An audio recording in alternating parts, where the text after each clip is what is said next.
Hi, this is Drew Dinsick of NBC Sports Edge, and welcome to our breakdown of the Wimbledon draws. Kenny, Wimbledon is my favorite tennis tournament of the year. It's kind of perfect where the rest of the sports calendar becomes nice and quiet, and we can all kind of focus our attention on tennis the way it should be played on the lawn. We go out to the All England Croquet and Tennis and Lawn Club in Wimbledon for this year's rendition. And the draws came out this morning. So let's break these down. And we're going to start on the men's side where first quarter looks to be pretty entertaining once we get into week two, at least, as Novak Djokovic is drawn with Carlos Alcaraz. A 1-5 matchup here by seeding looks to be pretty spectacular. How do you see quarter one playing out?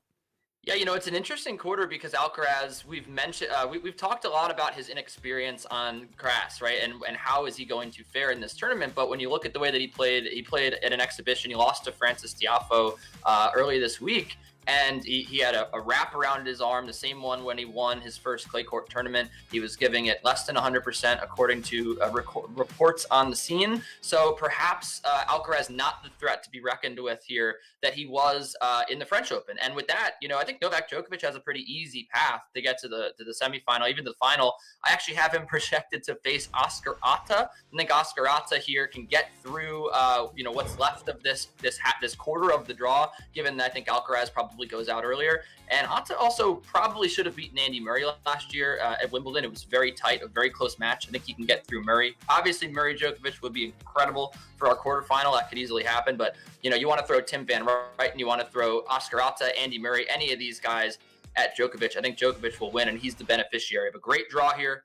Reilly Opelka hasn't had a great season. Miomir Kecmanovic has not done nearly the same that he's done for the first 3 months of the season. So I think Djokovic here broke pretty well here. I mean, I don't think there's any complaints here on your end either, right? No, this is a very, very strong quarter for him to come through. And really the question is, who will he face in the quarterfinals? Will it be Alcaraz? Will it be Murray? I'm going to pull for Murray, the Oscar Ott call. That's a long shot, and that would be cool.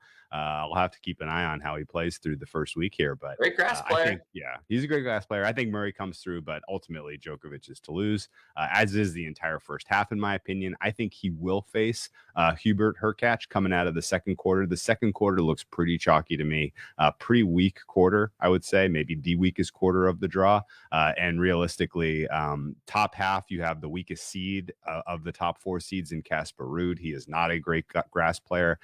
Possibly Francis Tiafoe, could we see him make the second week of this tournament? Maybe the last standing American? I'm going to keep an eye out for that. I think ultimately Tiafoe loses to Hurkacz in the quarterfinals, and then Hurkacz goes down to Djokovic, who looks likely to be your champion. What do you make of the second quarter? Yeah, I totally agree with you. I think, Manarino and Nori are not easy opponents, but I still think Hurkacz is the favorite in those matches, comes through pretty easily. And you mentioned the top half. I have Tiafoe coming out of the top half of this quarter as well. I'm very interested, though. I don't know. I'm interested to see how Ugo Humbert fares here. I'm interested to see how Sebastian Baez fares here. Baez has not played grass really at all, but given the way the draw's broken down, given the way that his forehand is hit, I think he could maybe make a little bit of noise here. I think that Casper Ruud might lose to Ugo Humbert, Drew. What do you think about that, Paul? I have that in my bracket too. We're basically seeing this the same way. And that would be shocking because this guy's outside the top 100 now. Yeah, it is. But Casper Ruud, talk about an unimpressive grass debut this season. It's great job getting to the French Open final, but not expecting much from him in London. Let's get to the main event here. Yeah, the third quarter is loaded. It looks so good. How do you see this playing out? Yeah, this is an absolutely incredible quarter. Not for any of the people involved, right? But it's for us to watch. Because I think what you realistically have, right, is a good. First of all, you have Matteo Berrettini and Jenson Brooksby in the third round, which is already going to be a popcorn match. The young and exciting Jack Draper might match up with Matteo Berrettini here in the fourth quarter. That's what I have here. And then you have RBA and Kyrgios matching up in the bottom half here. Kyrgios having to come through Tsitsipas, RBA having to come through perhaps Denis Shapovalov. this is just, there are going to be fireworks literally in every single match in this quarter. Maybe not like Liam Brody and Ivo Kleck, right? But other than that, this is going to be an insane quarter. I got Berrettini coming at it. I don't think there's anybody who's going to beat Berrettini in this tournament. I don't think there's anybody in the world that could beat Berrettini on grass. Not even Nick Kyrgios. I think Kyrgios, he did lose to RBA at the U.S. Open when they played last, but it was a different Kyrgios. He was 7-8 last season, and this is a much more focused Kyrgios. This is a much better surface for him. I think that he probably comes through that match, but he's not going to have enough gas to get through Berrettini. I think Berrettini here is just going to muscle everyone out of his way, and I think he's going to go on to the final. What do you think about that? Yeah, so I'm with you 100%. Berrettini has done nothing but impress through his 2 championships in this run up to Wimbledon. And I think realistically, the market is still a little shy on how good of his chances are of winning this title. But very excited about a popcorn match between Berrettini and Kyrgios in that quarterfinal. That would be must watch. Very excited about a 3rd round match between Kyrgios and Tsitsipas. If you were watching Hala, that was the best grass match we've had so far this season, in my opinion. Tsitsipas and Kyrgios match up very, very well. And ultimately, Tsitsipas he'll probably be the minus 200-ish favorite, but I hope Kyrgios comes. I don't know about that. He is entertaining. I want to say, Drew, before we get out to the 4th quarter, the people at home, right? Everyone knows about Berrettini's backhand, and it's a weakness. Why on grass is it actually a strength for Berrettini? I mean, give me the answer, because I'm not sure I've heard this. Well, because he slices. You have to slice on grass. Sure. Yes. Very, very true. Very true. And his slice is especially effective because he can get depth. That thing lands like baseline every single time, and it really kind of, the opponents look like exasperated, like, how did that land in? So it's fun to watch. And I think realistically that's going to be the most entertaining quarter. The 4th quarter is kind of a mess, frankly, and it's because the top seed is Rafa Nadal, who is, for me at least, surprisingly in the mix. I did not expect to see him come to this tournament at all. I thought he was going to skip grass season entirely because of the foot injury, but apparently it's good enough to play. He did not get an especially challenging draw. I think his first real test is going to come against Lorenzo Sonego in the 3rd round here. Sonego can beat him, though. He's got the quality on grass, and he has warmed up relatively well, in my opinion. His number at least has gone up since I've seen him play grass this season.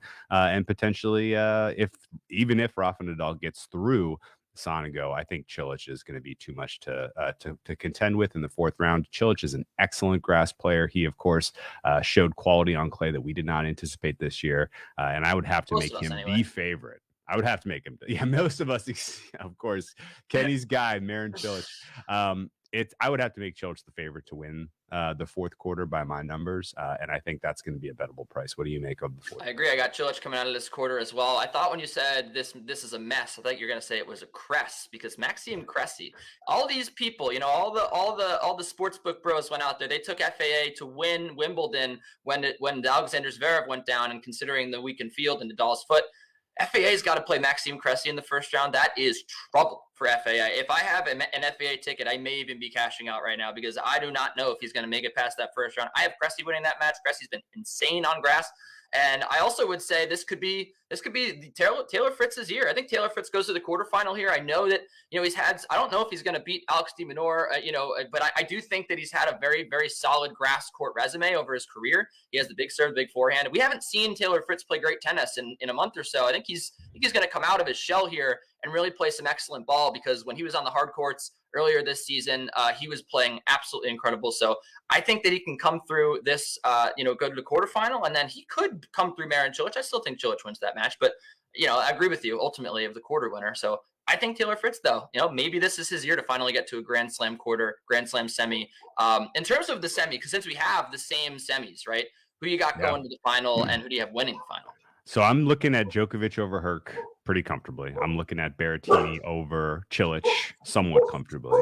And then I think that final is going to be, absolute must-watch, incredible television. I'm going to take Djokovic ultimately, but I think that's going to be a live betting dream. Berrettini is going to be a tough out. It sounds like you favor him, right? Yeah, I actually think Berrettini wins this tournament. I really do. I know that Djokovic is probably the best grass court player in the world. I would say Berrettini is the most informed grass court player in the world. And look, Berrettini is going to take the title from Djokovic eventually. Djokovic is 35. Berrettini is 31-3 on grass over his last 3 seasons. That is insane. Only guys who have beaten Djokovic, Federer, and David Goffin. I think that he is just going to muscle everyone out of his way. Like I said, again, everyone knows, he can't hit his backhand, but on grass, he can survive, and he can actually turn that backhand into a weapon. This guy is unplayable, and kudos to anyone out there who decided to take him at plus 1,300 after he won Stuttgart. He won Stuttgart, and he somehow grew to 1,300. So I think he beats Djokovic here. Djokovic just doesn't have the fitness right now. I just don't know. Like, he had it going into Roland Garros. I just don't know if he has it coming in here. I think he's good enough to beat everyone on his path but Berrettini. So I'm going to take the odds here with Matteo. Okay. Well, we go head to head then. Djokovic versus Berrettini in the final. The women's side and the women's draw is extremely tough to figure out. I don't think you could find 10 experts to give you the same final four, whereas the men's side, I think, looks pretty chalky. Iga Swiatek comes in as your top seed. She has not played a grass warm-up match. That is a problem because she just doesn't have a ton of experience on grass. She's going to be vulnerable to a number of players in her own quarter. Very tough test for her, and with Krejcikova potentially in round 4. Tough test with Cornet. Frankly, Alize Cornet in round 3 is going to be tough for her. Iga, if she does come through, draws Bianca Andreescu in the quarterfinal. All 3 of those are landmines. I don't think Iga comes out. I think you can bet against her at this tournament in general. And Andreescu looks like a favorable way to attack that. Second quarter, similarly, looks difficult to handicap, frankly. Coco Gauff has been incredible on grass this season. She has a potential head-to-head with Serena Williams, who may be able to come through her section of the draw and face Coco Gauff in round 4.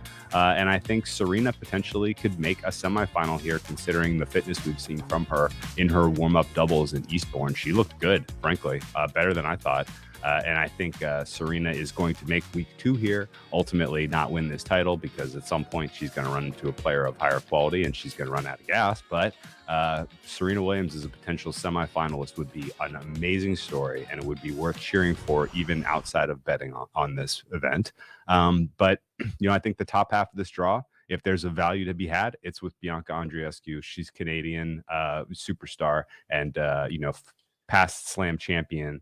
Great opportunity for her here to come through at a huge price. What do you make of the top half of the women's? Yeah, former U.S. Open winner. I was looking at her too. I'm a little scared off by the lack of grass court experience, and even just this grass court season. I would love to see Serena Williams make the semifinal, but I think there's a top 10 player here who is sitting at plus 3,500 who no one is talking about. It's because she's had a bad season, right? But Karolina Pliskova is lethal on grass. She was the finalist here last year, and she is going to beat Serena Williams. If it's not Coco Gauff, I think it's going to be Pliskova.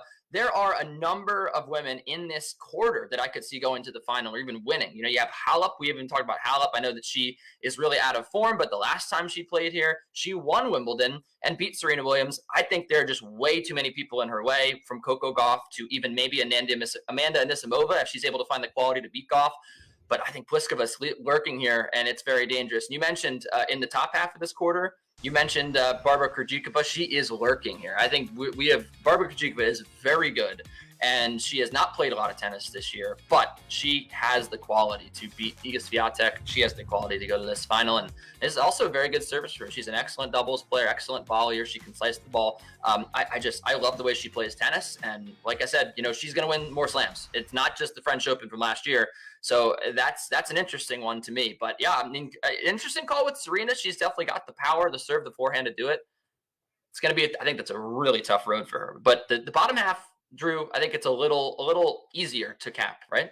For me, at least. Yeah. I mean, my winner for this tournament is in the bottom half, and it's Ons Jabeur of Tunisia. I think she comes out of this third quarter, got a relatively friendly draw. Only real tough test for her is going to be versus Angelique Kerber in round 4. Her quarterfinal looks very, very winnable. Anyone that comes out of that section is going to be a significant underdog. Ons Jabeur, excellent on grass, excellent warm-up coming into this event.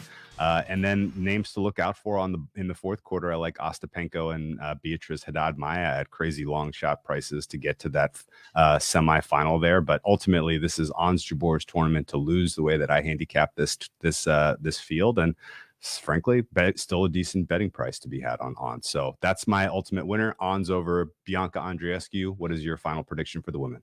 I do love the Andreescu call. I think that's a very that's pretty sharp. But I think there's another lurker here in the bottom half that we're not talking about, giving enough attention. Belinda Bencic, great grass court player, great pedigree here, and I think that her road is pretty. I know she has to face Haddad Maya, who's red hot, but I think her road here, it's very gettable. Either her or Kontaveit, I think, could easily go to the final.